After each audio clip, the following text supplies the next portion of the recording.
I pushed through the heavy glass doors of Sterling & Co., my heart drumming with that particular mix of excitement and terror that comes with first days.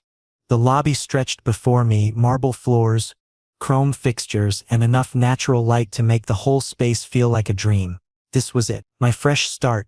New city, new job, new version of myself that wouldn't make the same mistakes twice. The receptionist smiled at me, all professional warmth and perfect lipstick. "You must be Eli Carter. Welcome to Sterling & Co." "That's me," I said, trying to match her energy even though my palms were sweating through my dress shirt. "Mr. Hayes is finishing up a meeting. He asked that you wait in his office. Top floor, corner suite. You can't miss it." Mr. Hayes. My new boss. The man who'd interview me over video call. His face just pixels on a screen, professional and distant. I'd researched the company thoroughly but somehow never came across his photo. Weird, but not unheard of in corporate settings where executives valued privacy. I took the elevator up, watching the numbers climb. 37th floor. The doors opened to reveal a hallway lined with glass-walled offices, each one a fishbowl of ambition and exhaustion. His office sat at the end. Double doors slightly ajar. I knocked anyway. No answer. So I stepped inside. The space screamed power floor-to-ceiling windows, overlooking the city. A desk that probably cost more than my entire year's salary. Leather chairs that looked like they'd been imported from Italy. Everything was pristine, organized, controlled. I stood there awkwardly, offer letter clutched in my hand like a lifeline, wondering if I should sit or stand or maybe just combust from nerves. That's when I heard footsteps behind me. "Sorry for the delay. Meeting ran long." The voice hit me first. Smooth, confident, with that particular cadence that made every word sound deliberate. My entire body went rigid because I knew that voice. I'd heard it whisper promises in the dark, laugh at stupid jokes, break when it said goodbye. I turned around slowly, praying I was wrong, praying this was some cosmic joke. But there he was. Caden Hayes, my ex-boyfriend. The man who'd shattered my heart 2 years ago and left me picking up pieces I'm still not sure I found. Standing there in a tailored navy suit, hair perfectly styled, those gray eyes that used to look at me with softness now cold and assessing. My breath stopped. The room tilted. "No," I whispered. "No, this can't, Eli." He said my name like a statement of fact, not a greeting. Like he'd been expecting this. Like he'd known all along. I wanted to run. Every instinct screamed at me to turn around and bolt, to get as far away from this man as possible. But my legs wouldn't move. I was frozen, trapped in the nightmare of standing 3 feet away from the person I'd spent 2 years trying to forget. Caden walked past me, moving to his desk with the kind of ease that came from owning a space. He set down his tablet, adjusted his cufflinks, and then finally looked at me properly. Really looked at me, and in that gaze I saw everything: recognition, calculation, and something darker I couldn't name. "I see you got my offer," he said, nodding toward the letter trembling in my hand. "You knew." My voice came out strangled. "You knew it was me when you hired me." His lips curved into something that wasn't quite a smile. "Of course I knew.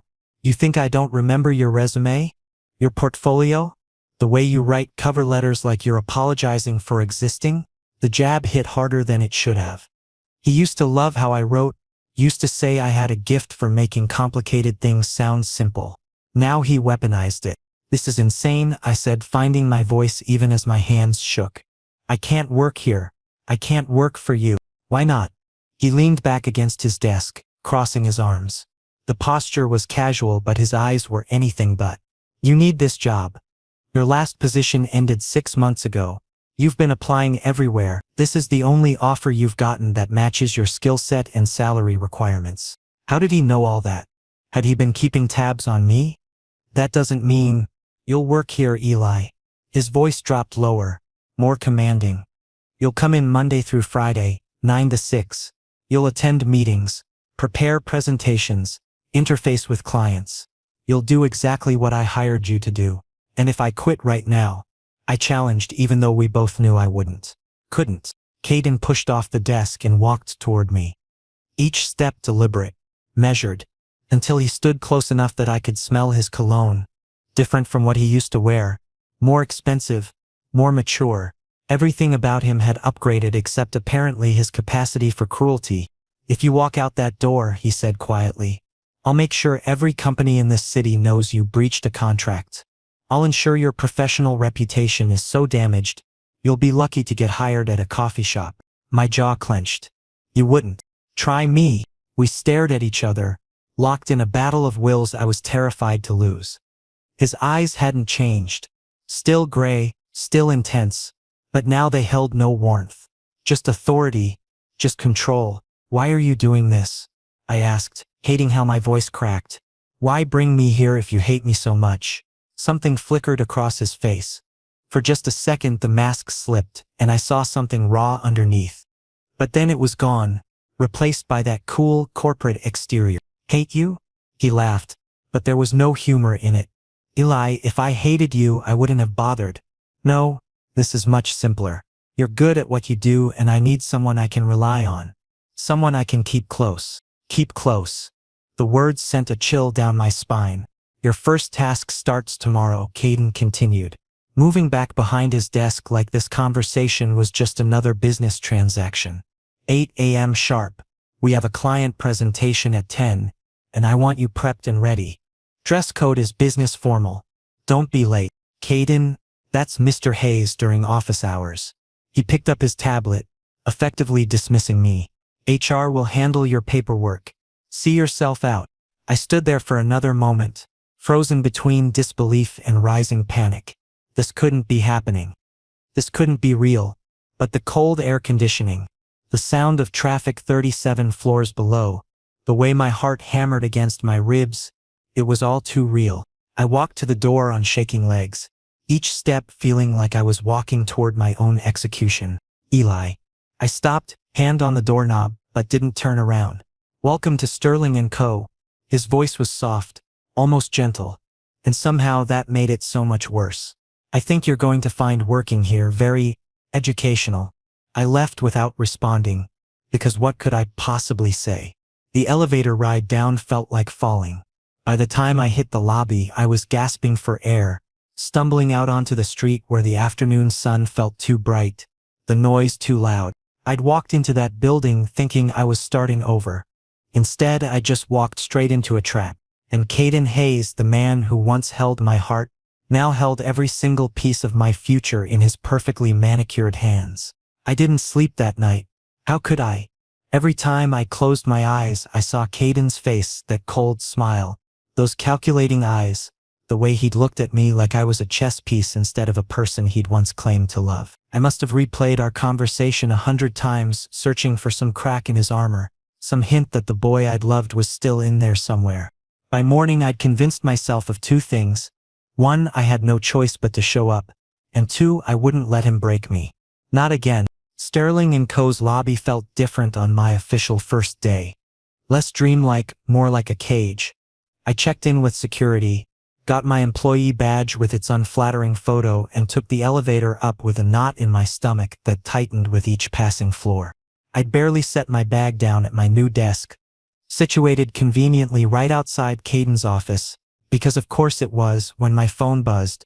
My office. Now. I stared at the message, my fingers hovering over the keyboard. Part of me wanted to type back something sharp, something that would remind him I wasn't some subordinate he could just order around. But that would be a lie, wouldn't it? That's exactly what I was now. I knocked on his door frame. He was on a phone call but gestured me in with a wave that somehow managed to be both casual and commanding. I stepped inside, keeping my distance, watching as he wrapped up his conversation with practiced efficiency. "Yes. I understand. We'll have the revised proposal to you by Friday." "Absolutely. Thank you, Richard." He ended the call and set his phone down, finally giving me his full attention. Closed the door. My hand hesitated on the handle. Being alone with him felt dangerous in ways that had nothing to do with professionalism. "It's a glass door, Eli. The entire office can see us. Close it so we can talk without the whole floor eavesdropping." He had a point. I closed it, then stood there awkwardly, unsure if I should sit or remain standing or maybe just melt into the floor. Sit. It wasn't a request. I took the chair across from his desk, the same spot I'd stood yesterday when my world imploded. The leather was cold even through my slacks. Caden laced his fingers together, elbows on the desk, in that classic power pose that executives probably practiced in mirrors. Here's how this is going to work.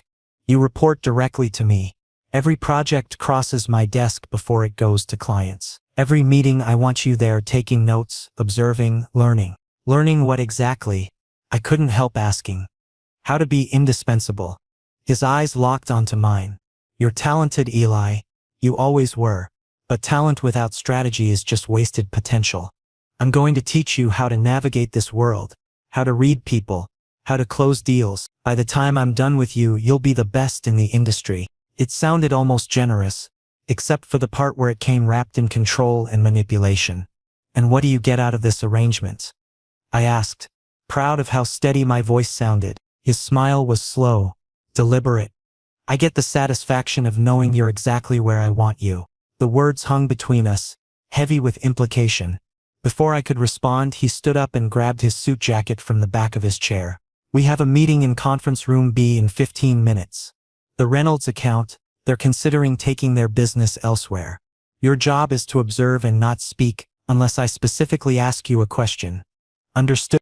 I'm just supposed to sit there silently? For now, yes. You need to understand the dynamics before you participate. He moved toward the door, then paused. Oh, and Eli? That shirt. I glanced down at my light blue button-up. What about it? It's wrinkled. Tomorrow I expect you to look like you actually care about first impressions. Details matter in this business. Heat flooded my face, embarrassment mixed with anger. I pressed this morning. Not well enough. He opened the door, dismissing my protest. Conference room. 14 minutes now. He walked out, leaving me sitting there fuming. The Caden I dated used to compliment everything I wore. Used to say I looked good in whatever I threw on. This version criticized and controlled and made me feel small. I forced myself to stand, smooth down my apparently offensive shirt, and follow him. The meeting was brutal. Not because of the clients, they were actually pleasant if demanding. But because I could feel Caden's presence like a weight pressing down on me the entire time. He was brilliant in action, I had to admit. The way he navigated their concerns, pivoted their objections into opportunities, read the room with surgical precision. This was what he'd been working toward for 2 years. This level of power and competence. I took notes like he'd instructed, watching the dance of negotiation and hating that I was actually learning something. When the clients left, satisfied with Caden's promises, I started gathering my things. Stay. I looked up. The conference room was empty now, just us and the lingering smell of expensive coffee.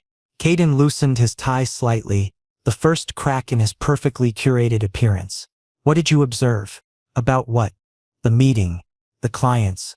What did you learn? It felt like a test. Everything with him felt like a test now. Mrs. Reynolds makes the final decisions, even though her husband does most of the talking. You directed your strongest points to her. Something that might have been approval flickered in his eyes. Good. What else?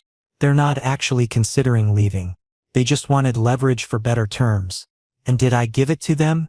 You made them think you did, but you actually negotiated better terms for us. Caden leaned back in his chair, studying me with an intensity that made my skin prickle. You always were observant. That's what I liked about you. Liked. Past tense. The word stung more than it should have. Why are you really doing this, Caden? I asked, setting down my notepad. This whole thing, hiring me, forcing me to work for you, keeping me close. What's the endgame? He was quiet for a long moment, his expression unreadable. Then he stood up and walked around the table until he was standing right in front of me. Too close. Close enough that I had to tilt my head back to maintain eye contact. You want to know the truth? His voice dropped lower, more intimate despite the corporate setting.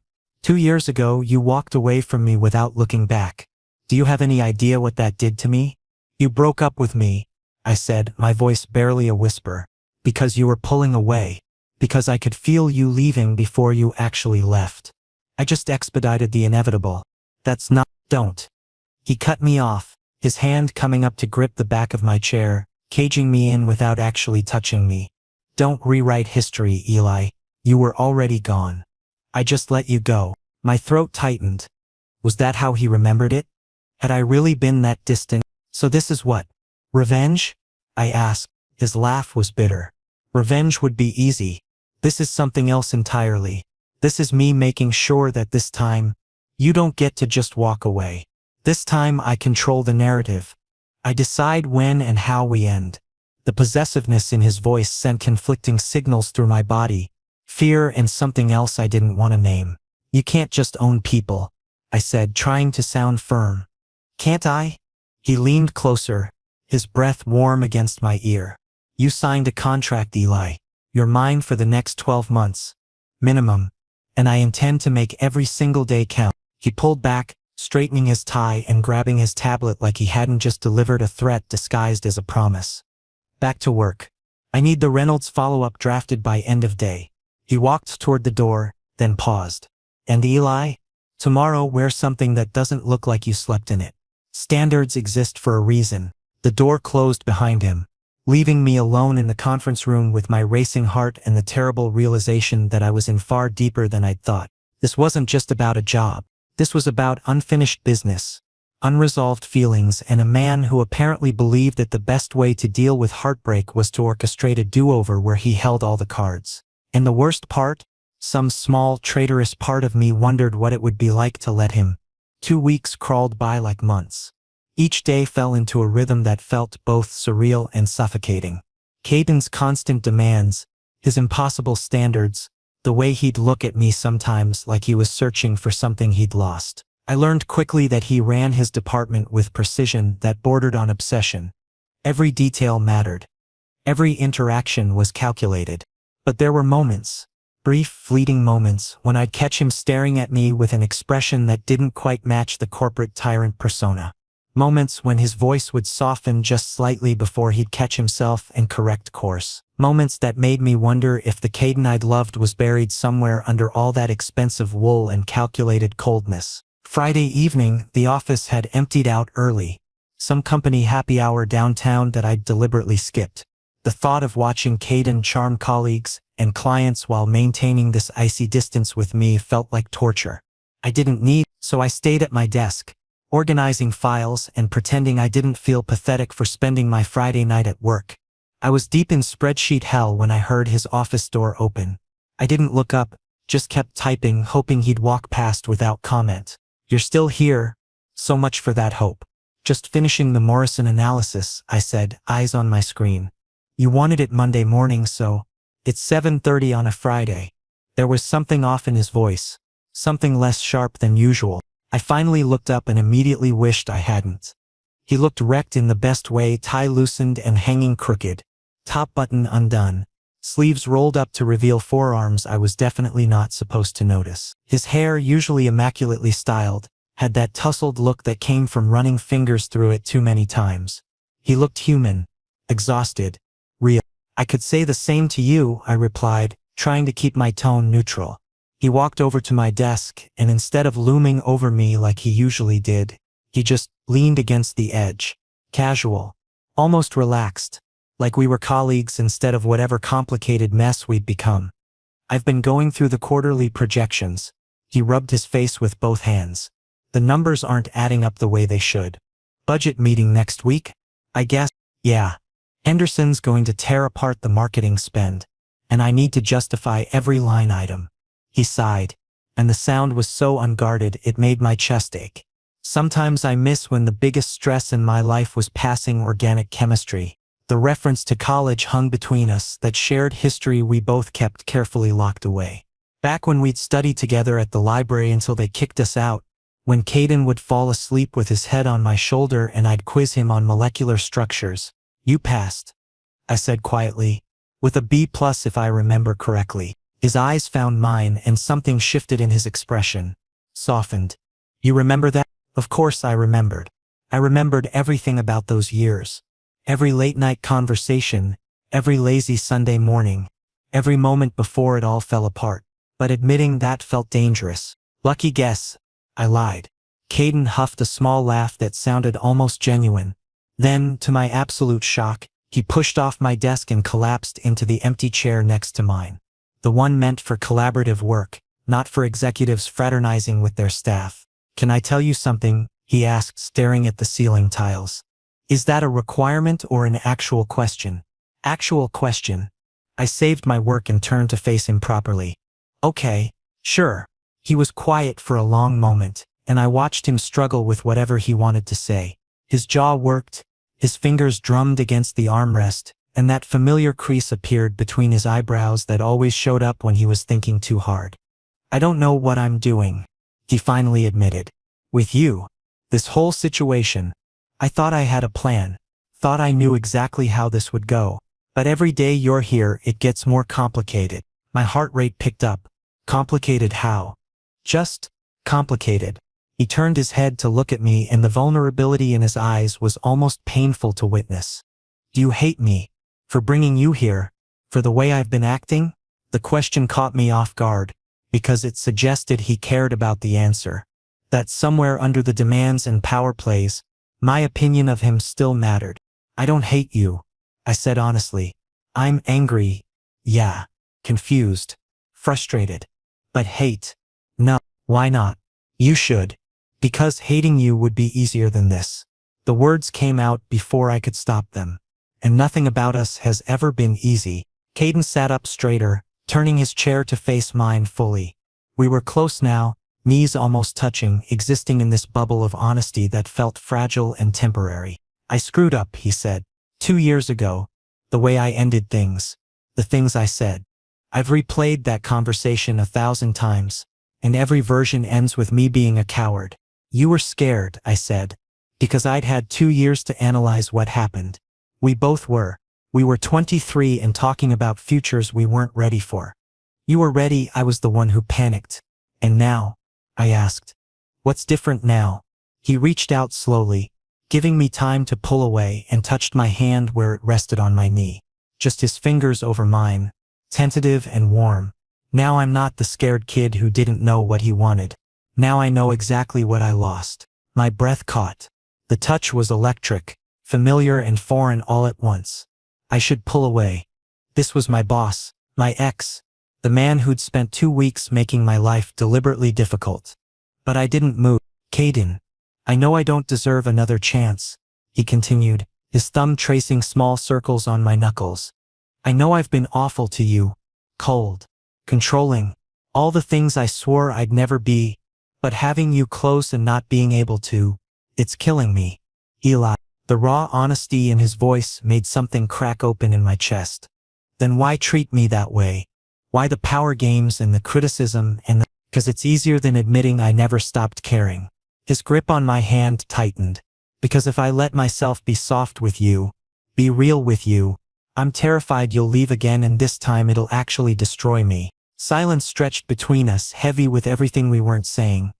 Outside the windows, the city lights flickered like stars, and in the empty office we existed in our own universe. I didn't leave, I said softly. You pushed me away. I know. God, I know. He brought my hand up, pressed it against his chest where I could feel his heart racing. And I've regretted it every single day since. This was dangerous territory. Every alarm in my head was screaming at me to pull back, to remember all the reasons this was a terrible idea. But my body remembered his touch. My heart remembered what it felt like to be wanted by him. And my stupid traitorous hope whispered that maybe, just maybe, we could find our way back to something real. What do you want from me? I asked, my voice barely above a whisper. His eyes searched mine. A chance to do better. To be better. To show you that the man I've become is someone worth trusting again.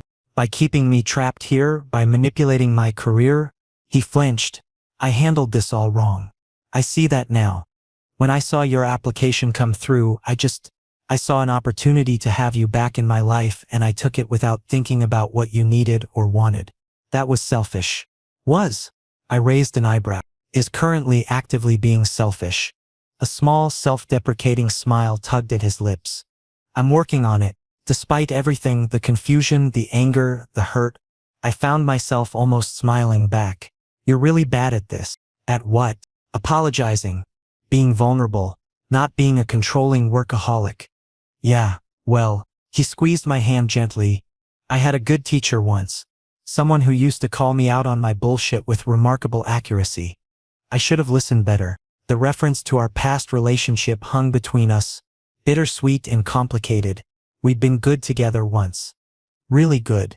Before the fear and miscommunication and pride had torn everything apart. I can't promise to forgive you, I said carefully. Not yet. Not until I see actual change. Not just pretty words in an empty office. Fair. He nodded, accepting the boundary. What if I started by asking instead of demanding? What if I treated you like a colleague instead of a possession? That would be a start. And what if... He hesitated, vulnerability flickering across his features. What if I asked you to have dinner with me tomorrow night? Not a client dinner, just us.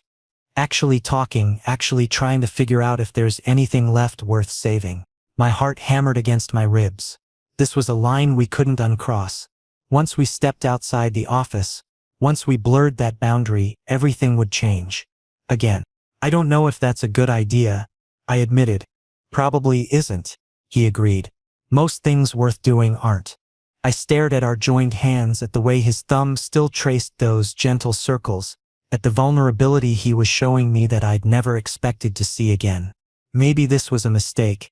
Maybe this would end with both of us more broken than before. But maybe, just maybe, there was something here worth exploring. One dinner, I finally said. Casual, Dutch pay. And if you're even slightly the cold boss version of yourself, I'm out. His smile was real this time, reaching his eyes in a way that made my stomach flip. Deal. I know a place that makes the best ramen. Cash only, no corporate cards allowed. You remember? I remember everything. Eli.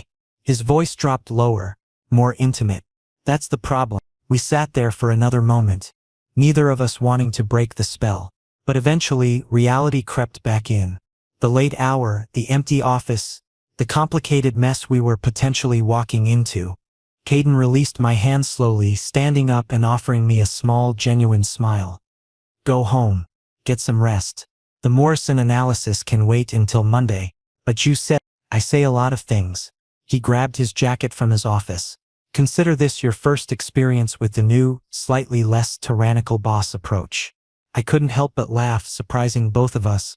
I'll believe it when I see it. Fair. He paused at the elevator, looking back at me. 7 tomorrow? I'll text you the address? Okay, I agreed, wondering what the hell I'd just signed up for.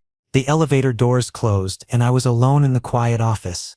I should have felt anxious, should have been second-guessing everything. Instead, for the first time in 2 weeks, I felt something like hope. Maybe we were both broken. Maybe this was the worst idea either of us had ever had. But maybe, just maybe, broken things could be rebuilt stronger than before. I packed up my stuff and headed home, my phone already buzzing with a text from Caden. Thank you for saying yes. Sleep well. Simple. No pressure. Almost sweet. Yeah, I was definitely in trouble. But for the first time it felt like the kind of trouble that might actually be worth it. Saturday morning arrived with sunlight streaming through my apartment windows and anxiety churning in my stomach. The ramen dinner. Tonight. With Caden. My ex. My boss. The man who'd occupied every corner of my thoughts for the past 3 weeks. I spent an embarrassing amount of time picking out what to wear, eventually settling on dark jeans and a simple gray sweater, because this wasn't a date, just two people trying to have a civilized conversation. At least that's what I kept telling myself as I checked my reflection for the 7th time. My phone buzzed at 6:30, running a few minutes behind. Meet you there at 7:15. Address 847, Morrison Street. The casual sign-off, just his initial, felt strangely intimate, like we were friends. Like the past 3 weeks of professional coldness had been some elaborate fever dream. I arrived at the restaurant 5 minutes early, because apparently old habits die hard. The place was tucked between a bookstore and a vintage record shop, the kind of hole-in-the-wall spot that tourists never found. String lights hung across the entrance, and through the window I could see mismatched furniture and walls covered in Polaroid photos. You found it. I turned to see Caden approaching and my breath caught. He looked completely different. Worn jeans, a navy Henley, leather jacket slung over one arm. His hair was unstyled, falling naturally across his forehead. This was college Caden. The version I'd fallen for before suits and corner offices had transformed him into someone I barely recognized.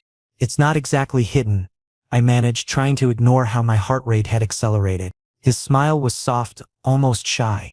No, but it's easy to miss if you're not looking for it. He held the door open. Come on. I already called ahead.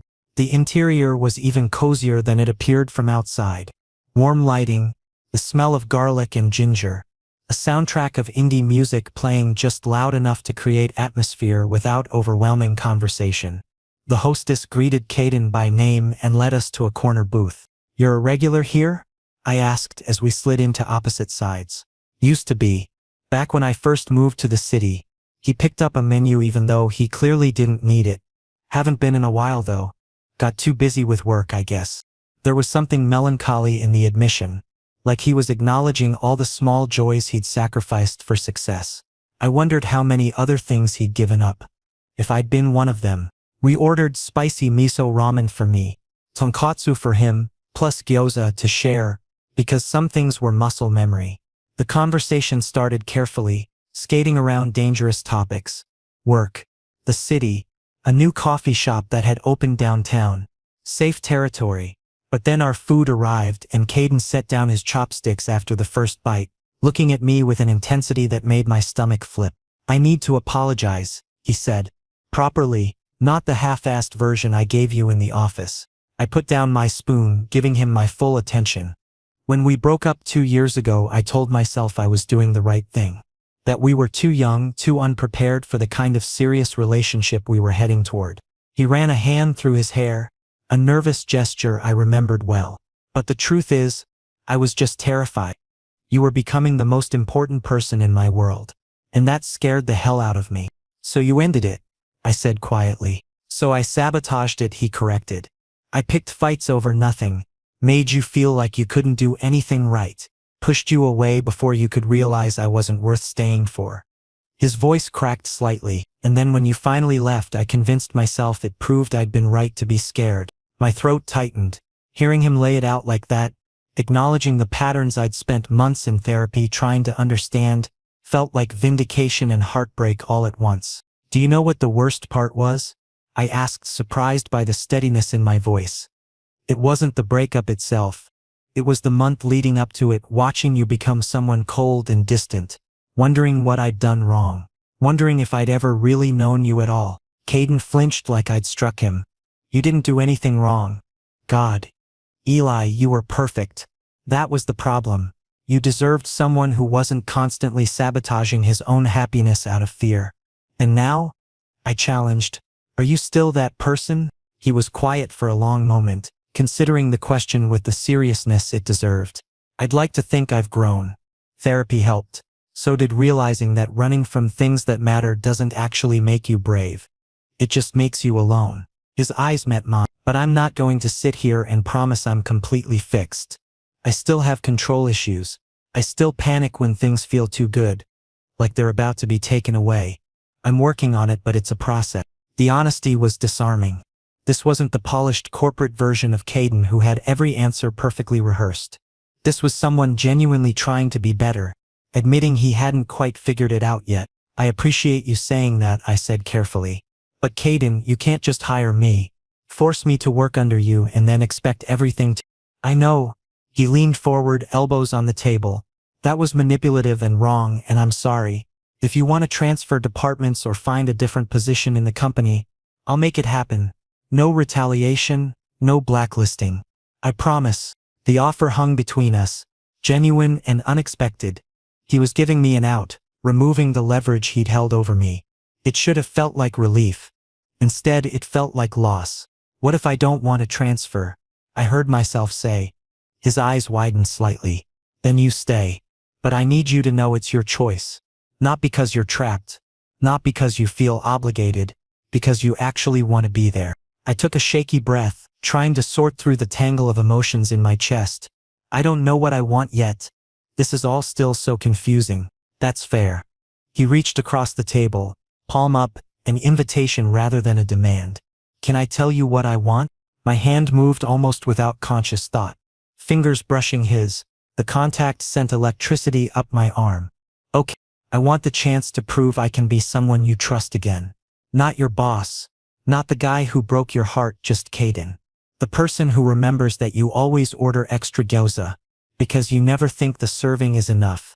Who knows you stress clean when you're anxious? Who thinks the way you explain complicated concepts is the most beautiful thing he's ever heard? Tears pricked at my eyes because he did remember. All of it. The small details that made up who I was. I want that too, I whispered. But I'm scared. Me too. His thumb traced circles on my knuckles. But maybe being scared together is better than being safe and alone.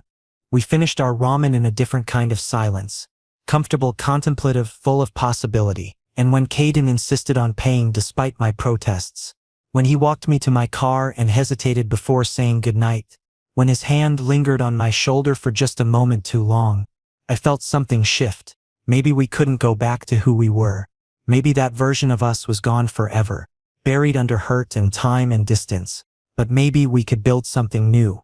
Something stronger for having been broken first. Same time next week? Caden asked, hands in his pockets, looking almost vulnerable in the streetlight. I smiled despite myself.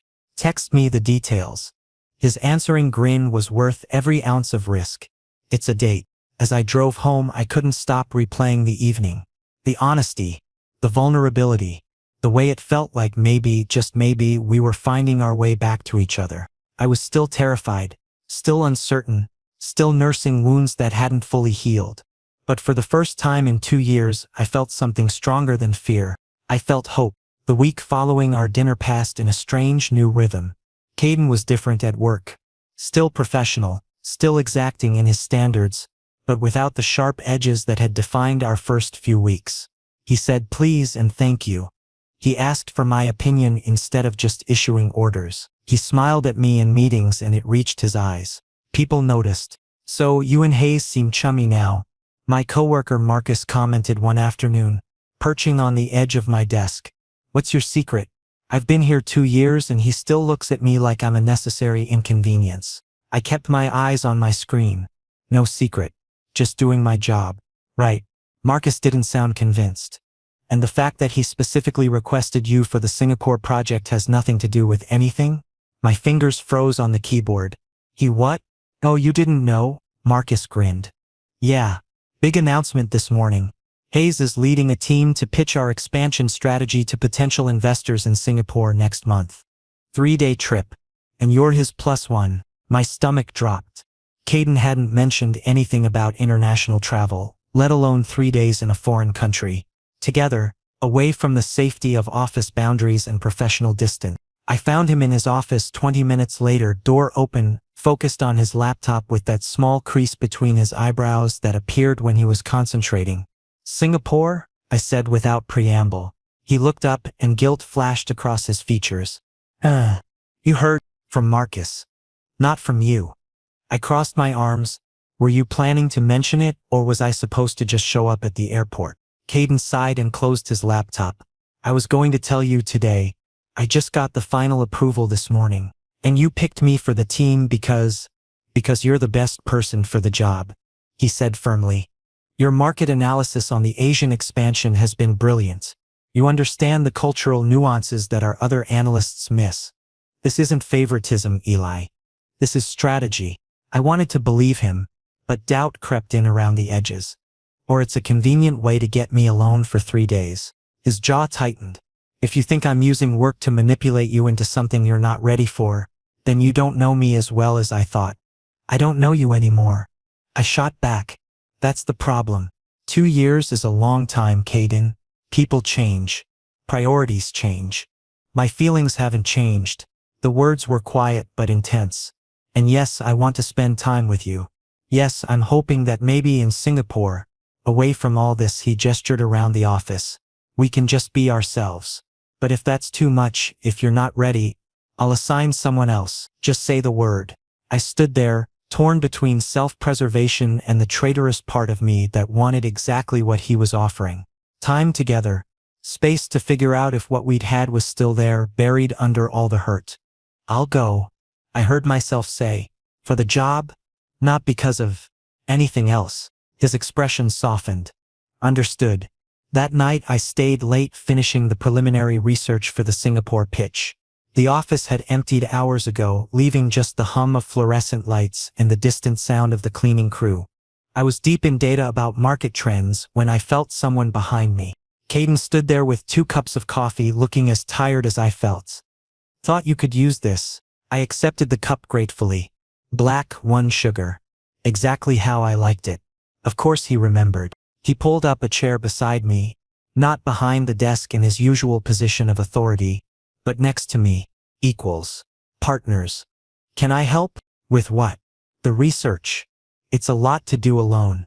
He nodded at my screen full of charts and projections. I'm the one who created this workload. Least I can do is help shoulder it. So we worked, side by side in the quiet office, sharing observations and insights, falling into an easy collaboration that reminded me of late-night study sessions in college. At some point, Caden rolled up his sleeves. At another, I kicked off my shoes under the desk. The professional distance we'd carefully maintained started to dissolve. You're doing that thing, Caden said suddenly. I looked up from the spreadsheet. What thing?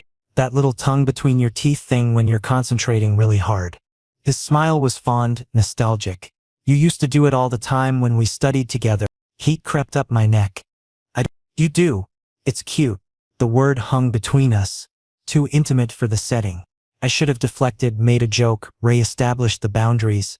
Instead, I found myself looking at him, really looking, and seeing all the small details I'd tried so hard to ignore. The way his hair fell when he wasn't constantly pushing it back.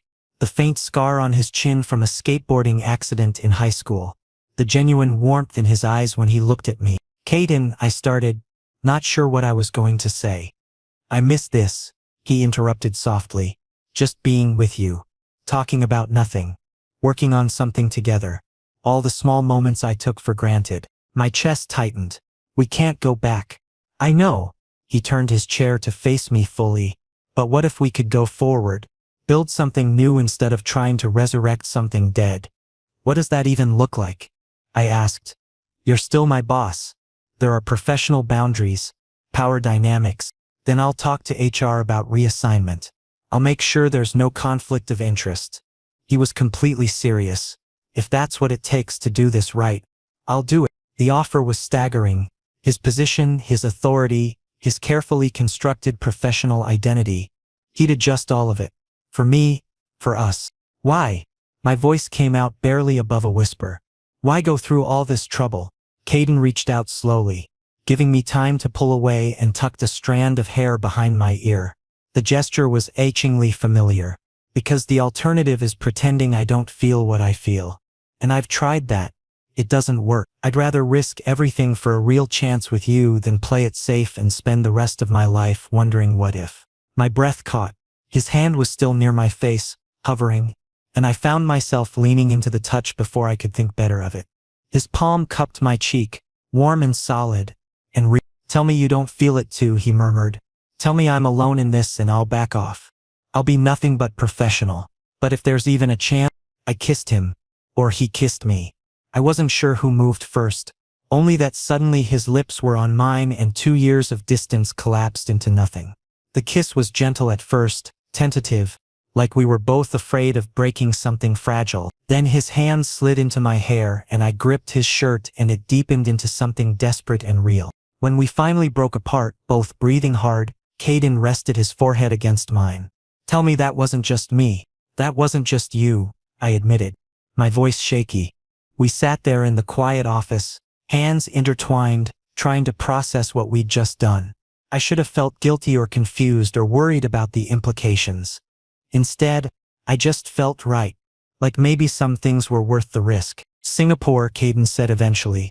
Let's get through Singapore. Figure out if this us can actually work outside the bubble we're in right now. I nodded, even though fear still coiled in my stomach. And if it doesn't, then at least we tried. He pressed a kiss to my temple, soft and sweet. But I have a feeling it will. As I drove home that night, my lips still tingling from his kiss, I realized I'd crossed a line I couldn't uncross. Whatever happened next would change everything. But maybe that's exactly what we needed. Singapore was a blur of presentations, business dinners, and too little sleep. But it was also something else entirely. Away from the office, from prying eyes and professional expectations, Caden and I found ourselves slipping into something that felt dangerously close to what we'd once had. Our last night there. After the final investor meeting had gone better than expected, the team decided to celebrate. But by 11 I was exhausted, social battery completely drained. I slipped away to the hotel rooftop, needing air and silence. The city spread out below me, a constellation of lights and life. The warm breeze carried the scent of jasmine from somewhere, and for the first time all week, I could breathe. Knew I'd find you here. I didn't turn around. How did you know? Caden came to stand beside me, leaning against the railing. Because you always need space to decompress after big social events. And you always choose height when you need perspective. The accuracy of his observation made my chest ache. Stop knowing me so well. Can't help it. His shoulder brushed mine. It's involuntary at this point. We stood in comfortable silence, watching the city breathe. This was the most relaxed I'd seen him all week. Tie-gone sleeves rolled up, hair slightly messy from the humidity. Thank you, he said suddenly. For this week. For the work you put in. The way you handled the investors. You were incredible. Just doing what you hired me for. No. He turned to face me. You went above and beyond. That pitch modification you suggested during the TAN meeting? Brilliant. You read the room perfectly and adjusted on the fly. That's not something I taught you. That's all you. The praise warmed me more than it should have. Well, I had a good example to follow. His smile was soft. We make a good team. We do, I admitted. And it was true. This week had proven that whatever personal complications existed between us, professionally we were electric. We anticipated each other's thoughts, balanced each other's weaknesses, elevated each other's strengths. Eli. His voice changed, became more serious. I need to ask you something, and I need you to be completely honest. My heart rate picked up. Okay, do you think there's a future here? For us? He gestured between us. Not the work us, the real us. Because I need to know if I'm chasing something that only exists in my head or if you feel it too. I turned to face him fully, my back against the railing. The question deserved honesty, even if the truth was complicated. I feel it. God help me. I've been trying not to, but I do. Relief flooded his features. Then what's holding you back? Fear, I said simply. Fear that we'll fall into the same patterns. Fear that this time when it breaks, I won't survive it. Fear that I'm setting myself up for the exact same heartbreak I spent 2 years recovering from. Caden stepped closer, not touching but near enough that I could feel his warmth. What if I told you I'm just as terrified? That every time I look at you, I'm scared I'll mess this up again. Then I'd say we're both idiots for even considering this. He laughed, surprised and genuine. Probably. But what if being idiots together is better than being smart and alone? I thought about the past month, the late nights working side by side, the way he brought me coffee without being asked, how he'd started leaving little notes on my desk. Nothing romantic, just small reminders or words of encouragement. The way my heart jumped every time I saw him, how natural it felt to be near him, despite everything that had happened. I can't promise I won't mess up, Caden continued. I can't promise it'll be easy or that I've magically fixed all my issues, but I can promise I'll try. Every single day, I'll try to be better, to communicate instead of shutting down, to fight for us instead of running away. Tears pricked at my eyes because I could hear the sincerity in every word. And what happens when things get hard? When the fear creeps in and old patterns try to resurface, then we face them together. He finally closed the distance between us, hands gentle on my waist. No more running, no more sabotage, just honest conversation and the commitment to work through it. I looked up at him, this man who'd broken my heart and was now asking me to trust him with the pieces again. It was insane, reckless, completely illogical. One condition, I said. Anything. Complete honesty. No games, no manipulation. No trying to control the situation when you get scared. If you're feeling something, you tell me. If I'm doing something that concerns you, you say it. We talk. Always. Even when it's hard. Deal. His thumb traced circles on my hip, a gesture so familiar it hurt. Anything else? If we do this, we do it right. I won't be your secret. I won't hide what we are because it's professionally inconvenient. I don't want you to be my secret, he said firmly. We'll talk to HR, make sure everything's above board. Whatever it takes to do this ethically. I searched his face, looking for any hint of doubt or deception. But all I saw was hope, vulnerability, and something that looked a lot like love. Okay? I whispered. Let's try. His smile could have lit up the entire city. Yeah? Yeah. And then I was kissing him, or he was kissing me, and it didn't matter because it felt right. His hands tightened on my waist, pulling me closer, and I wrapped my arms around his neck, letting myself fall into the moment without fear or reservation. When we finally broke apart, both breathing hard, Caden rested his forehead against mine. I love you. I know it's too soon to say it again. I know we're just starting over, but I need you to know. I never stopped. I know, I said, because I could feel it in every touch, every look, every small gesture he'd made over the past month. I never stopped either. We stayed on that rooftop until the early hours of morning, talking about everything and nothing, making plans and promises, building the foundation for something new. And when we finally went back to our separate rooms, it was with the understanding that everything had changed. Monday morning, back at the office, we met with HR. By Tuesday, I was being transferred to a different department with a promotion to match my new responsibilities. By Wednesday, the office gossip mill was buzzing with speculation about why Caden Hayes seemed happier than anyone had ever seen him. And by Friday, when he picked me up for our first official date, dinner at a Thai place he'd researched specifically because he remembered it was my favorite cuisine, I realized something important. We weren't the same people who'd fallen apart 2 years ago. We'd both grown, changed, learned hard lessons about communication and trust, and the courage it takes to fight for something real. This version of us was stronger, wiser, built on honesty instead of assumptions, and this time I believed we might actually make it.